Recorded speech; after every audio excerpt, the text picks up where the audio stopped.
전능하신 하나님 아버지, 주의 자녀들이 함께 모일 때마다 주님의 거룩하신 이름을 찬송하고 또한 주님이 베풀어 주신 은혜에 감사합니다. 저희가 한 교회로 모여서 주의 이름을 부르고 또 주께 나아갈 때에 우리 마음 가운데에 하나님의 은혜를 깨닫는 일들이 일어나도록 도와주시옵소서.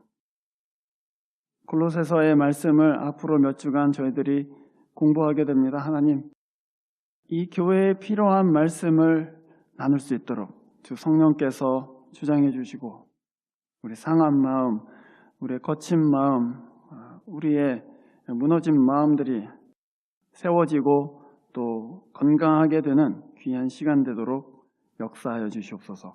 주 예수 그리스도 이름으로 기도합니다. 아멘. 골로새 교회는 바울이 세운 교회가 아닙니다. 바울 서신들은 보통 대부분 바울이 세운 교회에 쓰여진 편지들이지만 로마서와 골로새서는 바울이 세운 교회가 아닌 교회에 바울이 쓴 편지입니다.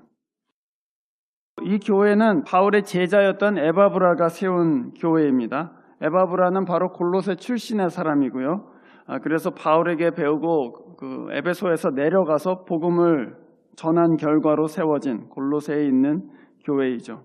바울이 3차 전도 여행을 갔을 때 별로 많이 돌아다니지 않았습니다. 바울이 에베소라는 큰 도시에서 무려 3년간을 머물면서 거기서 두란노 서원이라는 학당을 하나 만들고 거기서 제자들을 가르쳤습니다. 여러분이 지금 보시는 사도행전의 말씀을 제가 읽어보겠습니다. 그러나 몇몇 사람은 마음이 완고하게 되어서 믿으려 하지 않고 온 회중 앞에서 이 도를 비난하므로 바울은 그들을 떠나 제자들을 따로 데리고 나가서 날마다 두란노 학당에서 강론하였다. 이런 일을 이태 동안 하였다. 2해 동안이라는 얘기죠. 아시아에 사는 사람들은 유대 사람이나 그리스 사람이나 모두 주님의 말씀을 듣게 되었다. 이것이 에베소라는 아주 큰 도시에서 일어난 일입니다.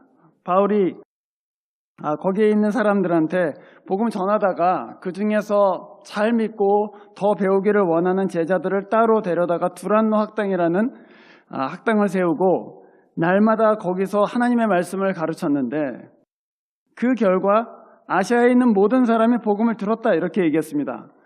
바울이 직접 가서 선교했다는 얘기가 아닙니다. 아시아는 상당히 넓은 지역이죠. 지금 현대 터키에 해당되는데요. 거기를 다 다닌 것이 아니었습니다. 다만 그 두란노 학당에서 가르친 제자들 중에 여러 사람들이 거기서 배우고 나서 에베소에서 출발해서 자기 고향으로 자기 일터로 다 흩어져서 하나님의 말씀을 전하게 되었는데 그 결과로 아시아에 있는 모든 사람이 주의 복음을 듣게 되었다 하는 말입니다. 에바브라는 바로 그 중에 한 명이었을 거라고 저는 생각합니다. 그가 내려가서 골로새는 에베소에 비하면 사실 적은 그냥 도시였는데요. 웨이코 정도 되는 도시였을까요? 말하자면 달라스에서 배우고 웨이코로 내려와서 복음을 전했다 뭐 그런 말 되겠죠. 근데 그가 내려와서 하나님의 말씀을 전하기 시작했는데 그 중에 믿는 사람들이 생겼고 그 결과로 골로새에 교회가 만들어졌습니다. 그래서 에바브라는 그 사실을 자기의 선생님인 바울에게 알렸고 그게 4절 말씀이죠. 바울은 이 기쁜 소식에 감사하면서 그러니까 기도할 때마다 여러분을 위해서 감사하며 기도하고 있습니다 하고 이 편지를 썼습니다. 말하자면 자기 제자가 세운 교회가 이제 막 시작된 것을 기뻐하고 감사하면서 그 교회를 격려하기 위해서 그 교회를 믿음 가운데 잘 세우기 위해서 이 편지를 썼고 그것이 우리가 지금 보고 있는 이 골로새서라는 말씀입니다. 그러니까 우리가 보고 있는 이 골로새서 여기에는 막 시작된 교회의 아주 생생한 모습이 드러나 있죠. 그래서 골로새서를 공부하는 유익이 무엇인가 생각해 보면 한 3가지 정도로 우리가 생각해 볼 수 있습니다. 첫 번째는 갓 태어난 교회에서 하나님이 어떻게 역사하시는가, 어떻게 일하시는가를 우리한테 생생하게 보여줍니다. 아이가 처음에 태어나면 부모의 역할이 상당히 중요한 것과 같이 교회가 막 시작되면 하나님의 일이 훨씬 더 생생하게 드러나게 돼 있죠. 그래서 하나님이 얼마나 어떻게 교회 가운데 일하시는지를 훨씬 더 생생하게 볼 수 있습니다. 두 번째, 바울은 직접 가지 못하기 때문에 최선을 다해서 자기가 전파하는 복음의 정수를 이 편지에 담고자 했습니다. 그래서 골로새서를 우리가 자세히 살펴보면 이 바울이 전한 그 그리스도 메시지, 그 복음의 메시지의 핵심이 무엇인가, 또 그것이 얼마나 영광스러운 것인가를 아주 분명하게 볼 수 있게 됩니다. 세 번째로 이 서신은 교회가 막 시작된 그 기쁨과 감사가 넘치는 서신이죠. 여러분, 자기랑 상관없어도 옆집에서 아이가 하나 태어나면 그 아이 때문에 상당히 기뻐하고 또 즐거워하지 않습니까? 그렇듯이 바울 안에 이 새로운 교회가 이 골로새에 하나 지금 생겼다 하는 것 때문에 상당히 기뻐하는 그 감격이 이 서신 안에 가득 차 있습니다. 그래서 이거를 읽을 때 우리 또한 참 하나님께서 교회가 시작될 때 얼마나 기뻐하시는가, 또 하나님께서 한 사람을 주께로 돌이키고 또 한 무리의 백성을 교회로 부르실 때 얼마나 그것에 기뻐하시는가를 우리가 경험할 수 있게 되죠. 4절과 5절 말씀을 한번 보시죠. 바울은 기도할 때마다 여러분을 생각하면서 감사드립니다. 그러면서 그 감사의 이유에 대해서 밝히고 있습니다. 4절과 5절을 보시면은 이렇게 되어 있습니다. 여러분의 믿음과 모든 성도를 향해서 여러분이 품고 있는 사랑을 전해 들었습니다. 그리고 그 믿음과 사랑은 소망으로부터 나온 것입니다. 그렇게 얘기했어요. 말하자면 바울이 지금 이 골로새에 막 시작된 교회를 생각하면서 감사하는 이유는 그 사람들 사이에서 믿음을 보고 그 사람들 사이에서 사랑과 소망을 보기 때문입니다. 그 얘기죠. 그 믿음, 소망, 사랑, 그거 하나님께서 일하신 흔적입니다 라고 얘기하는 거예요. 여러분은 원래 믿는 사람이 아니었고, 여러분은 원래 사랑하는 사람이 아니었고, 여러분은 원래 낙심하기 좋아하는 사람이었는데 하나님께서 일하시니까 여러분은 믿음의 사람이 되었고, 여러분은 사랑하는 사람이 되었고, 여러분은 소망을 잃지 않는 사람이 되었습니다. 그 얘기죠. 그래서 비슷한 말씀이 데살로니가 전서 1장 3절에도 나오는데요. 데살로니가 교회도 막 생긴 교회였습니다. 거기서 바울이 그렇게 얘기했어요. 믿음의 역사, 사랑의 수고, 소망의 인내, 그렇게 얘기했습니다. 이번에는 좀 더 구체적으로 얘기했죠. 믿음 때문에 여러분이 일하는 것을 보았습니다. 믿음 때문에 여러분이 어떤 일을 결정하고 믿음 때문에 어떤 일들을 뚫고 나가는 걸 보았습니다. 그걸 믿음의 역사라고 했어요. 사랑의 수고, 그렇게 얘기했습니다. 여러분이 사랑하기 때문에 수고하는 것을 보았습니다. 그냥 일한다는 게 아니죠. 수고라는 것은 고난을 감수한다는 뜻입니다. 사랑하기 때문에 희생하는 것을 보았습니다. 소망은 어떻게 나타납니까? 소망의 인내 그랬어요. 여러분 소망 갖고 있기 때문에 어려운 상황 가운데서도 참고 견디는 것을 나는 보았습니다. 그 얘기예요. 그거 볼 때에 믿음의 역사를 보고 그 교회에 나타나는 사랑의 수고를 보고 또한 소망으로 참는 것을 보면서 하나님이 여기에 일하고 계신다. 그래서 감사하는 거예요. 하나님이 여기에 계신다. 무슨 희한한 일이 나타난 것이 아닙니다. 무슨 기적이 일어난 것도 아니고, 그럴 수도 있지만, 또 병자가 일어나고, 바라던 일이 이루어지고, 그런 것이 아니에요. 물론 우리가 그런 것을 가지고도 하나님 진짜 살아계시는구나, 그렇게 얘기하지만, 진짜 교회 안에 하나님이 일하신다 할 때는 언제입니까? 우리가 믿음의 사람이 되고, 우리가 사랑의 사람이 되고 또한 소망의 사람이 되는 때, 그걸 보면서 하나님이 이 교회에 일하시고 계신다라고 말하게 됩니다. 여러분은 오늘 이 바울의 감사를 보시면서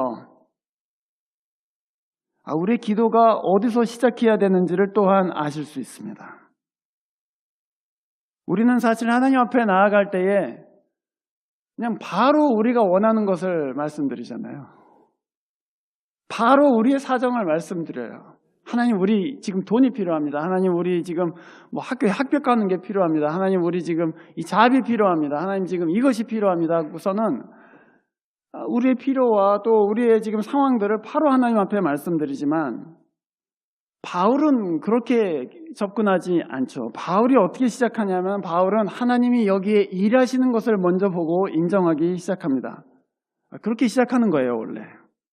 기도는 원래 그런 것입니다. 내 문제와 어려움을 말하기 전에 하나님이 일하신 것을 보고 인정하고 감사드리는 것, 거기서 사실은 기도가 시작해요. 그거는 마땅히 해야 되기 때문에 그런 것이 아닙니다. 우리가 기도를 올리는 그 하나님은 일하시는 하나님이시다라는 것을 우리가 보고 인정하는 거예요, 사실은. 주님이 이 일을 하고 계시는 것을 보았고 그래서 감사드립니다. 주님이 이 일을 이 교회 가운데 행하시는 것을 보고 감사드립니다. 그 말은 하나님이 여기에 계시는 것을 인정하는 것이죠. 그러고 나서야 우리가 갖고 있는 문제들을 앓을 수 있는 믿음이 생기는 거예요. 역사하지도 않는 하나님께 어떻게 우리가 기도하겠습니까? 그러나 하나님이 이 일을 하고 계십니다라고 인정할 때 우리 마음 가운데 믿음이 생기게 되죠. 그래서 여러분 기도하실 때에 급하시더라도 먼저 여러분의 필요를 하나님 앞에 내어놓는 것이 아니라 하나님이 무엇을 하고 계시는가? 하나님이 저 사람의 인생에서 하고 계신 일들을 생각해 보십시오.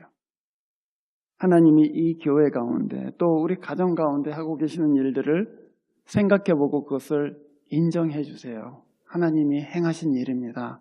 감사드립니다. 그러면 어떻게 됩니까? 하나님이 하고 계시는 일을 보는 사람들은 낙심하지 않습니다. 낙심하지 않아요. 하나님이 내 인생 가운데에, 하나님이 이 교회 가운데에, 하나님이 이 사회 가운데에 일하시는 것을 보는 사람들은 낙심하지 않습니다. 하나님이 일하고 계시는데 왜 낙심하겠어요? 주님이 계시는데. 오히려 하나님이 일하시는 것을 보는 사람들은 믿음이 자라게 돼 있습니다. 하나님이 계시는데 뭐 걱정하나 그런 생각이 들어요. 지금은 어렵지만, 지금은 잠시 고난 가운데 있는 것 같지만 주님께서는 강건하게 하실 것이다. 주님께서는 도와주실 것이다. 그것을 알게 됩니다. 그래서 믿음이 새로워지는 것이죠. 6절과 7절로 가면 바울은 골로새 교회에 어떻게 이런 하나님의 역사가 일어났는지를 설명합니다. 6절 첫머리에서 이 복음은 여러분에게 전해졌습니다. 그렇게 얘기했어요.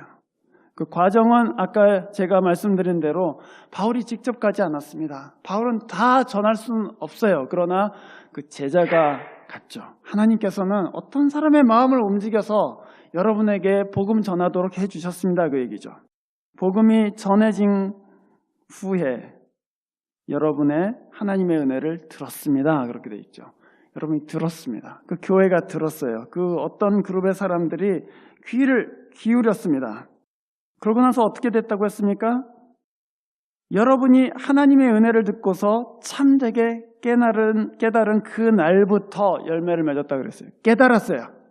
그러니까 전했고 들었고 깨달았고 그 다음에 열매가 나타났습니다. 영적인 전환이 어디서 시작되는가? 우리의 질문이죠. 사람이 어떻게 새 사람으로 바뀌는가? 한 교회가 어떻게 육적인 상태에서 영적인 상태로 돌이키는가? 우리가 다 알다시피 하나님의 은혜로 가능합니다. 하지만 바울은 오늘 그렇게 얘기하기보다는 여러분이 그 은혜를 깨달은 날부터 바뀌었습니다. 이렇게 얘기했어요. 그 은혜를 깨달은 날부터. 한글로는 깨달았다 이렇게 되어 있지만 영어로는 understand 이렇게 되어 있습니다. 그 은혜를 이해한 날부터. 감정을 얘기하는 것이 아니죠. 막 마음이 찌르르 했다 그런 얘기가 아닙니다. 이해했다. 그것을 알아들었다 그 얘기입니다. 그 말은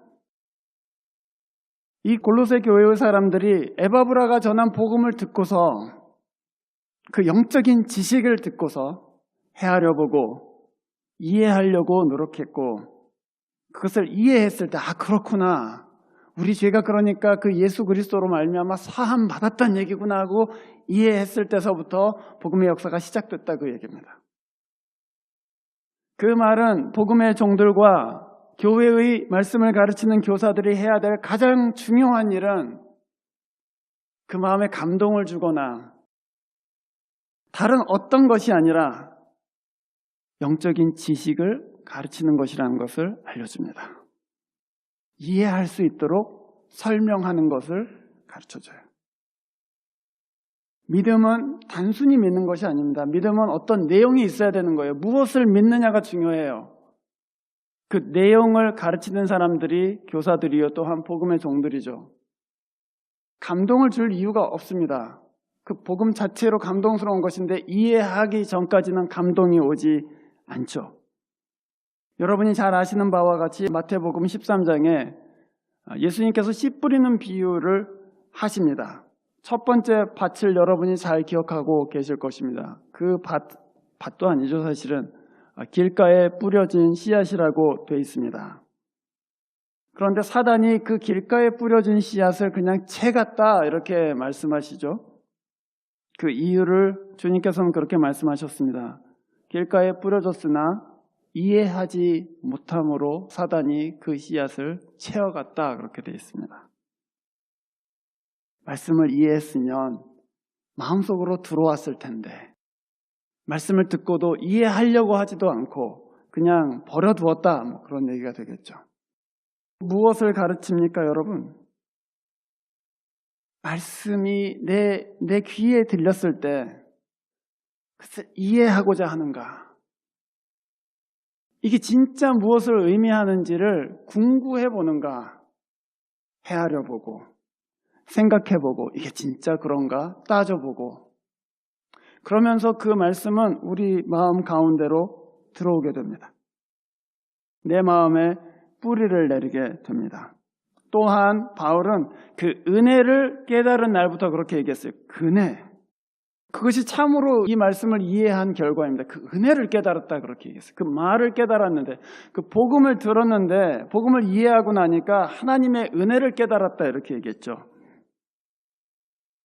이 무슨 말이냐면 이것이 나를 위한 것임을 알았다는 것입니다. 이것이 나를 위한 것이구나. 하나님이 예수라는 사람을 보내서 그냥 십자가에 달리시게 한 것이 아니라 그 예수는 나를 위해서 보내셨구나. 하나님이 교회에 성령을 보내시더라 그것이 아니고 하나님이 나를 위해서 성령을 보내셨구나. 하나님이 내게 하신 일들로 말씀을 깨닫기 시작한다는 얘기입니다. 그게 진짜 깨닫는 거예요. 그게 진짜 이해한 것입니다. 그래서 그 말씀과 영적인 지식을 이해하면서 그리고 그것이 나를 위한 것임을 발견하면서 그때서부터 하나님의 사랑과 긍휼을 깨닫기 시작합니다. 그때서부터 하나님을 내 아버지, 예수를 내 주님 이렇게 부르기 시작해요. 인격적으로 내게 전해진 또한 내가 배운 그 지식을 받아들입니다. 객관적인 사실이 나를 위한 것으로 이해되기 시작하는 것이죠. 그게 참으로 깨닫는 것입니다. 하나님의 말씀이 자기를 위한 것임을 깨닫는 순간부터 그 사람 안에 열매가 맺힐 준비가 시작되는 것이죠. 그 열매라는 것은 우리가 이 본문에서 보는 것과 같이 믿음의 열매, 소망의 열매, 또한 사랑의 열매를 의미합니다. 5절 말씀에서 보는 것과 같이 골로새에 선포된 복음은 소망의 메시지였습니다. 희망을 주는 메시지였어요. 하나님께서 여러분을 완전케 하셔서 주님의 자녀가 되게 해주시고 하나님의 나라의 모든 것을 유업으로 주실 것입니다 하고 바울이 가르쳤습니다. 오늘 여러분 1장 12절을 보십시오. 그리하여 성도들이 받을 상속의 몫을 차지할 자격을 여러분에게 주신 아버지께서 이렇게 되어 있습니다. 하나님이 여러분을 자녀 삼아서 하나님의 모든 것을 주실 상속자로 세우셨습니다. 그게 복음의 내용이었어요. 골로새 교인들이 그걸 듣고서는 진짜 그 하나님이 우리와 같이 천한 사람들, 우리와 같이 못 배운 사람들, 우리와 같이 돈 없는 사람들을 하나님의 자녀로 삼아서 그 나라를 상속하게 하신다고 진짜 그러냐고. 그게 소망이에요, 여러분. 그래서 가난한 사람들이 먼저 하나님의 나라에 들어갈 수밖에 없는 거예요. 하나님께서 주시는 것이 좋아 보이기 때문에. 그 하나님께서 약속해 주신 것이 내게 너무 감동되기 때문에 오늘 이 땅에서 편안하게 잘 살고 있는 사람들한테는 그냥 시시한 복음이에요, 사실은. 그러나 가난한 사람들, 심령이 가난한 사람들에게는 그게 진짜 복된 소식이란 말이에요. 그래서 그 말씀을 믿어요. 그 말씀을 붙들어요. 그래서 소망의 복음이 오면 믿음으로 응답하고 그것을 믿는 사람들은 하나님이 내 아버지시고 우리는 형제와 자매구나. 그래서 성도들을 사랑하기 시작하는 것이죠. 남이었던 사람들, 이전에는 나와 상관없던 사람들이었는데 하나님이 내 아버지시고 그리고 믿는 모든 사람들이 그의 형제와 자매가 된다는 것을 믿고 나니까, 이해하고 나니까 이제 남이 아니에요. 그냥 교우도 아닙니다. 어려울 때 함께 우는 형제와 자매가 되는 것이고, 또 힘들 때 돕는 하나님의 가족이 되는 것이고, 기쁠 때 시기하지 않고 함께 기뻐하는 주의 가족이 되는 것입니다. 이 모든 것이 하나님의 은혜를 깨닫는 데서부터 시작했습니다. 거기가 영적인 생명이 시작되는 자리고 또한 거기가 교회가 시작되는 자리입니다.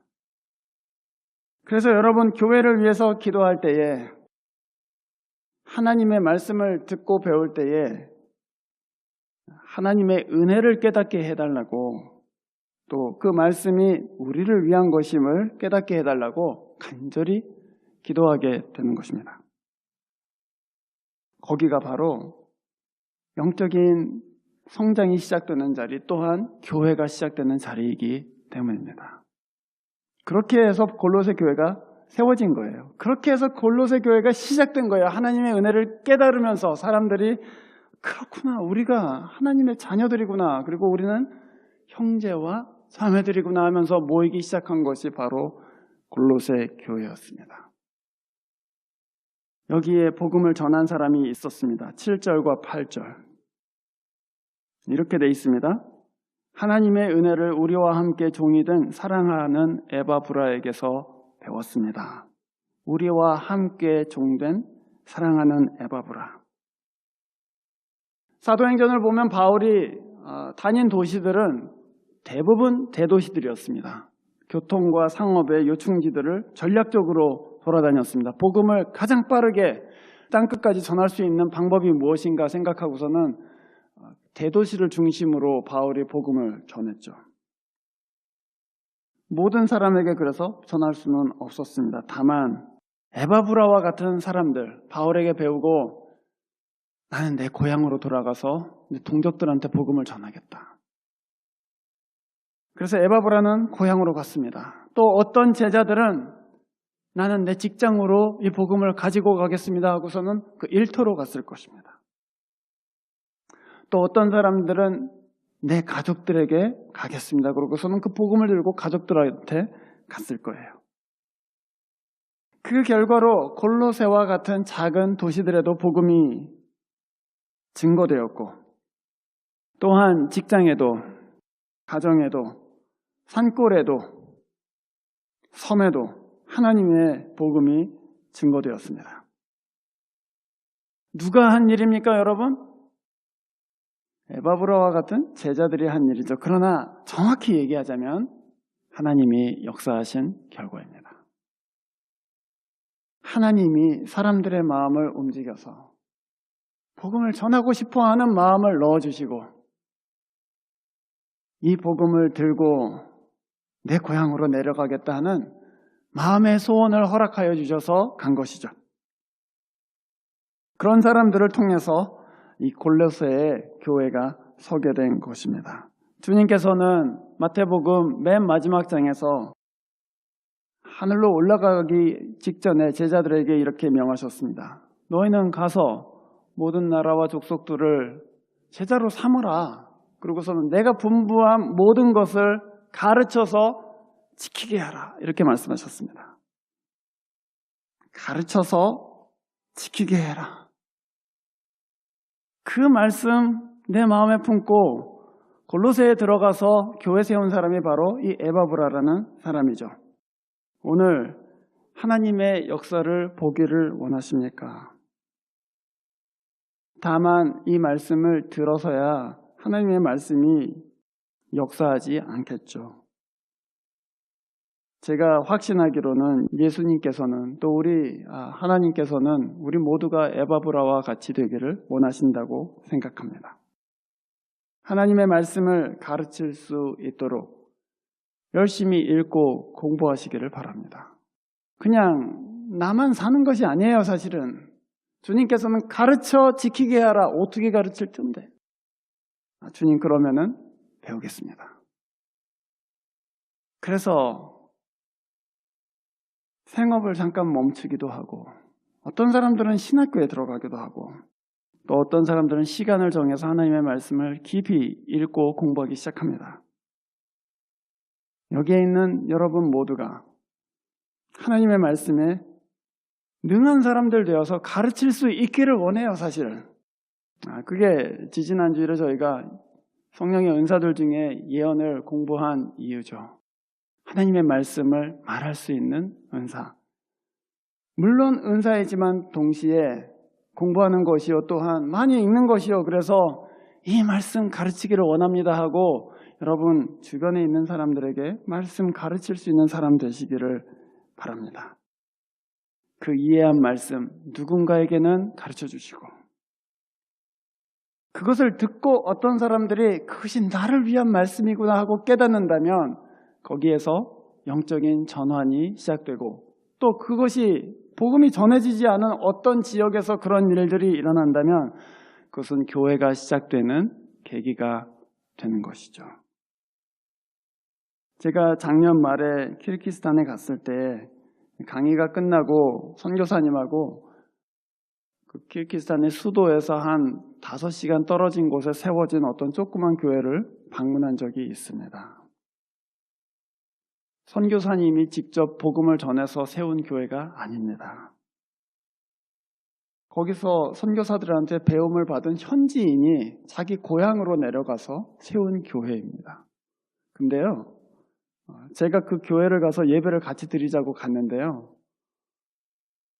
앞에 찬양하는데 1시간, 설교 시간 1시간, 그래서 2시간이나 예배를 드리는구나. 이제 끝났나 보다 했더니 간증하러 어떤 분이 올라와서 간증 30분, 2시간 반을 예배를 드렸어요. 근데 2시간 반 예배 드리는데 하나도 지루하지 않습니다. 예배할 때 뜨겁게 예배하고 말씀 들을 때 집중해서 듣고 간증할 때 함께 울었어요. 제가 생각했습니다.